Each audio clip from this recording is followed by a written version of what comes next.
Hello everyone, how are you doing? This is MD Tech here with another quick tutorial. In today's tutorial, I'm going to go over the shortcut keys to launch Windows 11's virtual desktop mode. These are identical to Windows 10, and I just want to make a brief tutorial about it today. So I will have these in the description of the video as well, the keyboard combination. So if you want to create a new virtual desktop, you will tap the Control, Window, and D key on your keyboard at the same time. So again, the Control, the Windows, and the D key. That'll create a new virtual desktop here. If you want to view a new virtual desktop, you can do the Control window and then either the arrow key left or right to shift left or right.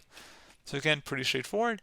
And if you want to close a virtual desktop, all you have to do is tap the Control window and F4 key on your keyboard. So tap all three at the same time, and you just close the second window.